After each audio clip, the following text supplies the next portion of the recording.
നമസ്കാരം. ഇന്നലെ French president Emmanuel Macron ട്രംപിനെ തള്ളിപ്പറഞ്ഞു. ഇന്നിതാ UK പ്രൈം മിനിസ്റ്റർ ഭാഷ കടുപ്പിച്ചിരിക്കുകയാണ്. കെയർ സ്റ്റാമർ പറഞ്ഞത് തങ്ങൾ ഇറാനുമായി ചർച്ച നടത്താൻ തയ്യാറാണ് എന്നാണ്. അതായത് നാറ്റോ ഹോർമൂസ് വിഷയത്തിൽ ഇറാനുമായി ചർച്ചയ്ക്ക് തയ്യാറാണ് എന്നുള്ള കാര്യമാണ് ഇപ്പോൾ ലോകത്തെ ബോധ്യപ്പെടുത്തിയിരിക്കുന്നത്. അമേരിക്ക പോകുന്ന വഴിയിലെല്ലാം പോയി യുദ്ധം നടത്തുകയോ അമേരിക്കയ്ക്ക് സഹായവും സഹകരണവും കൊടുക്കേണ്ടതിൻ്റെ ബാധ്യത നാറ്റോയ്ക്ക് ഇല്ല എന്നാണ് ഇന്നലെ ഫ്രഞ്ച് പ്രസിഡന്റ് ഇമാനുവൽ മാക്രോൺ പറഞ്ഞത്. അതായത് യൂറോ അറ്റ്ലാന്റിക് മേഖലയിൽ നടക്കുന്ന യുദ്ധങ്ങൾക്ക് മാത്രമേ തങ്ങൾക്ക് എന്തെങ്കിലും തരത്തിലുള്ള കാര്യങ്ങൾ ചെയ്യേണ്ടതുള്ളൂ. അതിന് പുറത്തേക്ക് അമേരിക്ക നടത്തുന്ന യുദ്ധങ്ങൾക്കോ അല്ലെങ്കിൽ അമേരിക്കയെ ആരെങ്കിലും ഈ രീതിയിൽ അമേരിക്ക അങ്ങോട്ട് ചെന്ന് ആക്രമിച്ചതുകൊണ്ട് ആക്രമിക്കുന്നതിനോ ഒന്നും തന്നെ നമുക്ക് ഒന്നും ചെയ്യാനില്ല എന്നുള്ളതാണ് ഇപ്പോൾ നാറ്റോ സഖ്യരാഷ്ട്രങ്ങളെല്ലാം പറഞ്ഞിരിക്കുന്നത് എന്നതാണ്. മറ്റ് കൂടുതൽ രാജ്യങ്ങൾ ഇതിൽ അഭിപ്രായം പറയുവാൻ വേണ്ടിയിട്ട് മുന്നോട്ട് വന്നുകൊണ്ടേയിരിക്കുന്നു. ഇതിനൊരു ഡീഎസ്കലേഷൻ വേണം, ഇതിൽ ഒരു പരിഹാരം വേണമെന്ന തരത്തിൽ ഓസ്ട്രേലിയയും പറഞ്ഞിട്ടുണ്ട് എന്നുള്ളതാണ്. അങ്ങനെ പല രാജ്യങ്ങൾ, നാറ്റോയ്ക്കകത്തും പുറത്തുമുള്ളതായിട്ടുള്ള രാജ്യങ്ങളെല്ലാം തന്നെ ഇപ്പോൾ അമേരിക്കയ്ക്കെതിരെ തിരിയുന്ന ഒരു രീതിയിലാണ് കാര്യങ്ങൾ മുന്നോട്ട് പോകുന്നത്. ഇനി ഇതിനൊരു പരിഹാരം എങ്ങനെ കണ്ടെത്തും എന്നുള്ളതാണ്. അമേരിക്ക പറഞ്ഞിരിക്കുന്നത് ഈ യുദ്ധം അമേരിക്ക വിജയിച്ചു കഴിഞ്ഞു എന്നാണ്. എന്നാൽ അമേരിക്കയും ഇറാനും ഈ യുദ്ധത്തിൽ പരാജയപ്പെട്ടു എന്നുള്ളതാണ് ലോകം വിലയിരുത്തുന്നത്. ആകെ കൂടി എന്തെങ്കിലും ഒരു വിജയം നേടിയിട്ടുണ്ടെങ്കിൽ അത് ഇസ്രായേൽ മാത്രമാണ്. കാരണം ഇസ്രായേൽ എന്ത് വിചാരിച്ചോ ആ കാര്യങ്ങളൊക്കെയും ഇസ്രായേൽ നേടിയെടുത്തു എന്നുള്ളതാണ്.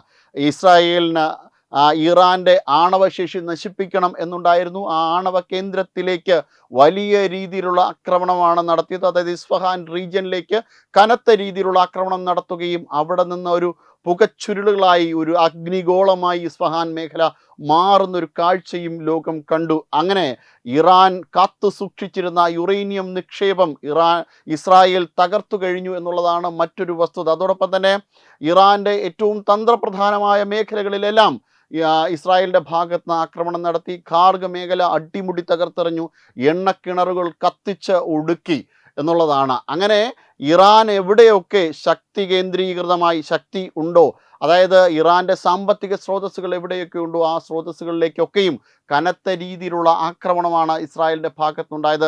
അതിന് കുടപിടിച്ചതാണെങ്കിലും അമേരിക്കയ്ക്ക് ഇതുകൊണ്ട് മറ്റു ഒരു തരത്തിലുള്ള നേട്ടവുമില്ല. കോട്ടമല്ലാതെ ഇപ്പോൾ തന്നെ യുദ്ധത്തിൻ്റെ ചിലവ് ഏകദേശം 40 ബില്യൺ ആകാൻ പോകുന്നു. 40 ബില്യൺ ആകുമ്പോൾ എന്താണ് അമേരിക്കയ്ക്ക് ഇതുകൊണ്ടുള്ള നേട്ടം? യുദ്ധസാമഗ്രികൾ വിൽക്കുന്ന കാര്യത്തിലോ അല്ലെങ്കിൽ ആഭ്യന്തരമായിട്ടോ എന്തെങ്കിലും തരത്തിലുള്ള നേട്ടമുണ്ടോ? ആഭ്യന്തരമായിട്ട് ട്രംപിന് നേരെയുള്ള കനത്ത രീതിയിലുള്ള പ്രതിഷേധം തുടരുകയാണ് അമേരിക്കയിൽ എന്നുള്ളതാണ് ഇപ്പോൾ നമുക്ക് ലഭ്യമാകുന്ന വിവരം. അതായത് ഡെമോക്രാറ്റ്സിൻ്റെ ഭാഗത്തു നിന്നായിരുന്നു ആദ്യം ട്രംപിനെതിരെയുള്ള ഒരു പ്രക്ഷോഭം ഉണ്ടായതെങ്കിൽ ഇപ്പോൾ ഇത് റിപ്പബ്ലിക്കൻസിൻ്റെ ഭാഗത്തു നിന്നും ഭാഷകൾ കടുപ്പിച്ചു തുടങ്ങി എന്നുള്ള കാര്യമാണ്. അതായത് ട്രംപ് ഒരു രീതിയിലും സപ്പോർട്ടില്ലാത്ത, പിന്തുണയില്ലാത്ത ഒരു പ്രസിഡൻ്റായി അമേരിക്കയിൽ മാറുന്ന ഒരു കാഴ്ചയാണ് ഇപ്പോൾ കാണാൻ പറ്റുന്നത്. അതേസമയം പാകിസ്ഥാൻ ഈ യുദ്ധത്തിന് ഒരു മധ്യസ്ഥ ശ്രമവുമായിട്ട് കുറച്ച് ദിവസം കൊണ്ട് കറങ്ങി നടക്കുന്നുണ്ട്. ഇന്നലെ ചൈനയുമായൊക്കെ ചർച്ച നടത്തി എങ്ങനെയെങ്കിലും ഈ യുദ്ധം ഒന്ന് പരിഹരിച്ചെങ്കിൽ മാത്രമേ പാകിസ്ഥാന് ഇനി മുന്നോട്ട് പോകാൻ പറ്റുള്ളൂ. കാരണം ഇതിനോടകം തന്നെ സൗദി അറേബ്യയുമായി 2025 വച്ച ഒരു കരാർ പ്രകാരം സൗദിക്ക് നേരെ ഏതെങ്കിലും ഒരു രാജ്യം ആക്രമണം നടത്തുകയാണെങ്കിൽ പാകിസ്ഥാൻ മതിയായ സുരക്ഷ കൊടുക്കണം. എന്നാൽ പാകിസ്ഥാന് സുരക്ഷ കൊടുക്കാൻ തരത്തിലുള്ള ആയുധങ്ങളോ അല്ലെങ്കിൽ ശക്തിയോ ഇല്ല എന്നുള്ളതാണ്. ഇനി അങ്ങനെ എന്തെങ്കിലും ഉണ്ടെങ്കിൽ തന്നെ ഇറാൻ്റെ ഭാഗത്ത് നിന്ന് ശക്തമായൊരു ആക്രമണം പാകിസ്ഥാന് നേരെ വരും.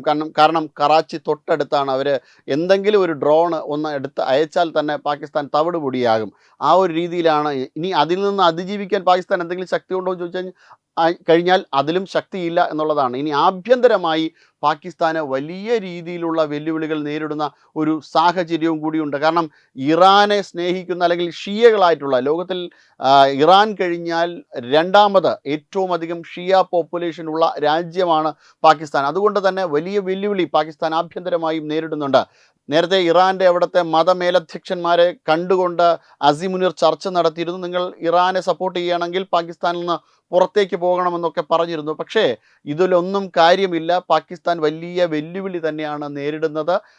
എന്തെങ്കിലും തരത്തിലുള്ളൊരു ആക്രമണം വന്നാൽ അതിനെ അതിജീവിക്കുവാനുള്ള സാമ്പത്തിക ശേഷിയോ സൈനിക ശേഷിയോ പാകിസ്ഥാനില്ല. 42% ഭീകരവാദം വർദ്ധിച്ചിരിക്കുകയാണ് പാകിസ്ഥാനിൽ. അങ്ങനെ ഭീകരവാദികളെതിരാണ്. ആഭ്യന്തരമായി പല പ്രശ്നങ്ങളുമുണ്ട്. അതോടൊപ്പം തന്നെ എണ്ണയുടെ ഒരു ദാരിദ്ര്യമുണ്ട്. ഇനി എന്തെങ്കിലും സാഹചര്യത്തിൽ കൂടി എണ്ണ ഇന്ത്യയിൽ നിന്ന് കടം വാങ്ങാമെന്ന് വിചാരിച്ചാലോ ഇന്ത്യ ഇനി കൊടുക്കുകയുമില്ല. കാരണം ഇന്ത്യക്കെതിരെ ഇപ്പോൾ ഈ അവസ്ഥയിൽ പോലും പാകിസ്ഥാൻ ഒരു ഭീകരവാദ ആക്രമണങ്ങൾക്ക് പദ്ധതി ഇടുന്നുണ്ട് എന്നുള്ളതാണ്. വലിയ രീതിയിലുള്ള മുംബൈ മോഡൽ ഒരു ഭീകരവാദ ആക്രമണത്തിന് ഭാരതത്തിനെതിരെ പദ്ധതി ഇടുന്ന സാഹചര്യത്തിൽ ഭാരതം എങ്ങനെയാണ് പാകിസ്ഥാനെ സഹായിക്കുവാൻ കഴിയുക?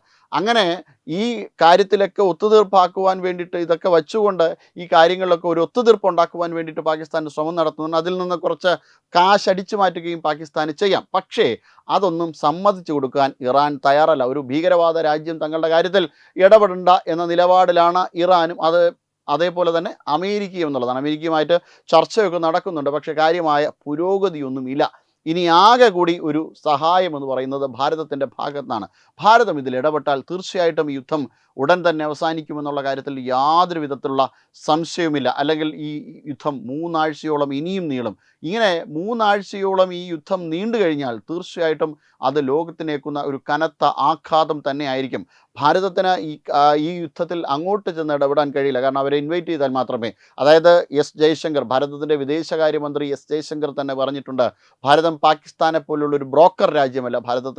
ഭാരതത്തിൻ്റെതായ അഭിമാന ബോധമുണ്ട്. അതുകൊണ്ട് തന്നെ ആരെങ്കിലും ഇൻവൈറ്റ് ചെയ്യുകയും വളരെ ശക്തമായ ആവശ്യങ്ങൾ ഉയർന്നാൽ മാത്രമേ ഭാരതം ഈ യുദ്ധത്തിൽ ഇടപെടുകയുള്ളൂ എന്ന് എസ് ജയശങ്കർ തന്നെ പറഞ്ഞിട്ടുണ്ട്. എന്തായാലും കാര്യങ്ങൾ ഇങ്ങനെ മുന്നോട്ട് പോകുകയാണ്. 3 ആഴ്ചയോളം ഈ യുദ്ധം തുടർന്നാൽ തീർച്ചയായിട്ടും അത് വലിയ കനത്ത ആഘാതം തന്നെയായിരിക്കും ലോകത്തിന് കൊടുക്കുന്നത്.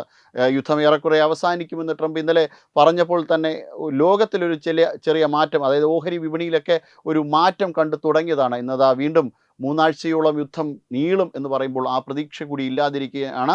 എന്തായാലും കാര്യങ്ങൾ ഇങ്ങനെ മുന്നോട്ട് പോകുമ്പോൾ ഒരു പുതിയ പ്രതീക്ഷയുമായി എന്തെങ്കിലും ഒരു കാര്യം വരേണ്ടതുണ്ട്. കാരണം ഒരു സമഗ്രമായ ചർച്ചയിൽ കൂടി ഇടപെട്ടുകൊണ്ട് യുദ്ധം പരിഹരിക്കുക എന്നതല്ലാതെ മറ്റു മാർഗങ്ങളൊന്നും തന്നെ ലോകത്തിൽ അവശേഷിക്കുന്നില്ല. കാരണം എണ്ണവില ക്രമാതീതമായി ചരിത്രത്തിലില്ലാത്തവണ്ണം കുതിച്ചുയർന്നുകൊണ്ടേയിരിക്കുകയാണ്.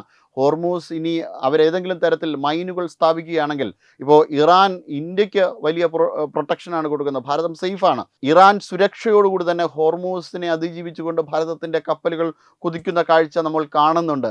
അതുകൊണ്ട് തന്നെ ഭാരതം സുരക്ഷിതമാണ്. ഭാരതത്തിന് അങ്ങനെ തരത്തിലുള്ള വലിയ ക്ഷാമങ്ങളൊന്നും ഉണ്ടായില്ല. കാരണം ഈ രാജ്യങ്ങളിലൊന്നും, എല്ലാ രാജ്യങ്ങളിലേക്കും വളരെ ധൈര്യത്തോടു കൂടി യുദ്ധം നടക്കുന്ന 2 പക്ഷത്തുമുള്ള രാജ്യങ്ങളിലേക്ക് വളരെ ധൈര്യത്തോടു കൂടി കയറി ചെല്ലാൻ പറ്റുന്ന ഒരേ ഒരു രാജ്യം ഇന്ത്യയാണ്. ഒരേ ഒരു പ്രധാനമന്ത്രി നരേന്ദ്രമോദിയാണ്. അത് റഷ്യയും ഉക്രൈനും തമ്മിൽ യുദ്ധം നടന്നാലും, ഇനി ഇറാനും ഇസ്രായേലും അമേരിക്കയും ഒക്കെ തമ്മിൽ, ഇസ്രായേലിൻ്റെയും അമേരിക്കയുടെയും സംയുക്ത സൈന്യം ഇറാനെ ആക്രമിച്ചാലും, ഇനി ഇറാൻ മറിച്ചാക്രമിച്ചാലും ഇറാനിലേക്കും ഇസ്രായേലിലേക്കും അമേരിക്കയിലേക്കും ഒക്കെ ഇന്ത്യക്ക് പോകുവാൻ കഴിയും.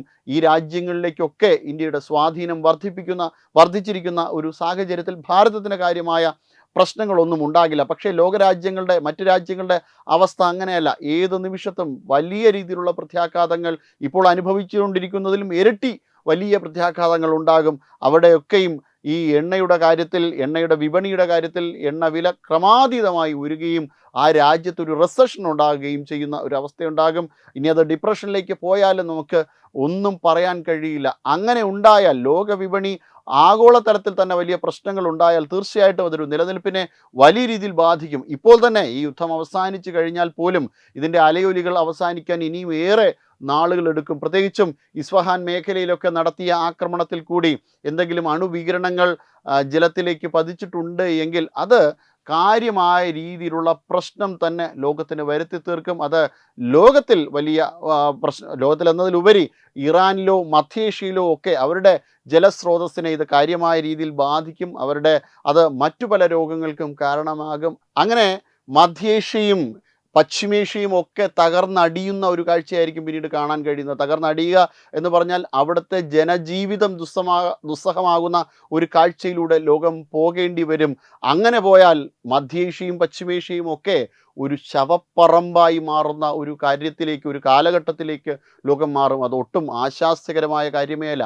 അങ്ങനെയെങ്കിൽ അത് ലോകത്തിന് വലിയ ഭീഷണി തന്നെയായിരിക്കും. കാരണം പശ്ചിമേഷ്യയോ മധ്യേഷ്യയോ ഒക്കെ ഒഴിവാക്കി നിർത്തിക്കൊണ്ട് ലോകത്തിന് മുന്നോട്ട് കൊണ്ടുപോകാനേ കഴിയില്ല. കാരണം അവിടുത്തെ ഊർജ്ജ സമ്പത്താണ് ഇന്നും ലോകത്തിൻ്റെ കരുത്ത്. മറ്റ് പല മേഖലകളിലും ഇപ്പോൾ അമേരിക്കയിലും വെനസ്വേലയിലും ഒക്കെ എണ്ണയുണ്ട്, അവിടെയൊക്കെ LPG ഉണ്ട്, ഒക്കെ ശരിയാണ്. പക്ഷേ മധ്യേഷ്യയെ കൂടാതെ അല്ലെങ്കിൽ പശ്ചിമേഷ്യയെ കൂടാതെ ലോകത്തിന് മുന്നോട്ട് നീങ്ങുവാൻ പറ്റില്ല എന്നുള്ളതാണ്.